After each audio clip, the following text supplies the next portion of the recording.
இப்ப எனக்கு செவ்வாய் முருகப்பெருமான் நன்றாக இருந்தால், அவருக்கான உணவு முறைன்னு எடுத்துக்கணும். துவரம் பருப்பு அதிகமா சாப்பிடணும்.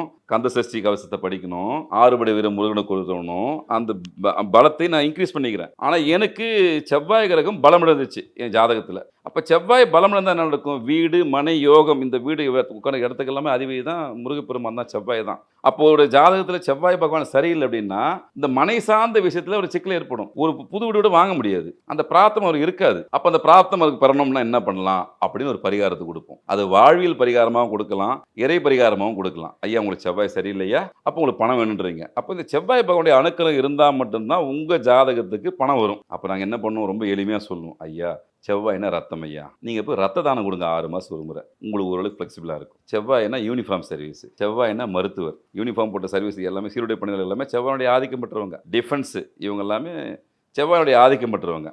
அப்போ அந்த மாதிரி யூனிஃபார்ம் சர்வீஸ்ல யாராவது நபர்கள் உங்களுக்கு தெரிஞ்சவங்க இருந்தால் அவங்களுக்கு ஹெல்ப் பண்ணுங்க ஐயா. உதவி செய்யுங்க.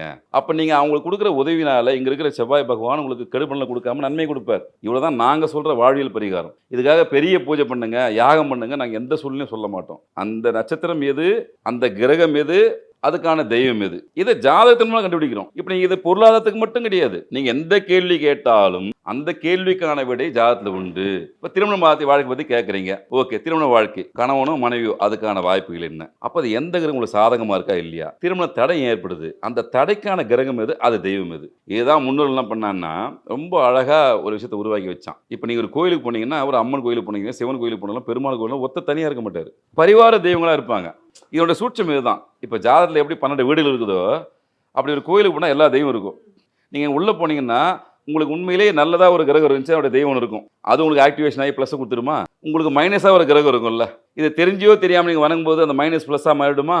அதனால தான் நம்ம மக்கள் என்ன பண்ணாங்க அந்த காலத்துல, ஆலயம் தொழுவது சாலவும் நன்று. காலைல எழுந்த உடனே குளிச்சு முடிச்சுட்டு, நேரா போய் சாமி கும்பிட்டு அதுக்கப்புறம் மத்த வேலைய போய் பாருங்கண்ணாம். அப்போ நீங்க டெய்லி எனர்ஜி லெவல இன்கிரீஸ் பண்ணக்கூடிய ஒரு முக்கியமான இடமா எது மாறி போச்சு? ஆலயம் மாறி போச்சு, கோயில் மாறி போச்சு. அப்ப அங்க நவகிரகங்கள் இருக்குது.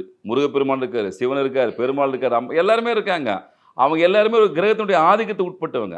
இப்ப சூரியன் எனக்கு வலுவா இருக்கணும் அப்படின்னா, நான் சிவனை வழிபடணும். சிவபெருமானுடைய அருளை பெற்றா சூரியனுடைய அருளை பெற்றுடலாம். கணக்கு அப்படி. 2 பேரும் ஒண்ணு. இப்ப எனக்கு செவ்வாயுடைய அருள் வேணும்னா முருகப்பெருமானை கும்பிடணும். இப்ப ராகு பகவானுடைய அருள் வேணும்னா காளியை கும்பிடணும், துர்க்கையை கும்பிடணும், உக்கிர தெய்வங்களை வழிபாடு பண்ணணும். சந்திரன் எனக்கு நல்லா வேணும்னா நான் பௌர்ணமி விரதம் இருக்கணும். தாயார் பார்வதி தாயாரை பிடிக்கணும். சாந்த சொரூபியான அம்மனை வழிபடணும். ஆனா அது எப்படி இப்ப தனி மனிதர் எப்படி அத கண்டுபிடிக்கிறது? நமக்கு இது அதுதாம்மா கம்மியா ஜாதகம் இருக்கு. பார்க்கறது. இப்ப நீங்க கேட்கிற கேள்வி வச்சு தான் அதுக்கு விடை கிடைக்கும்.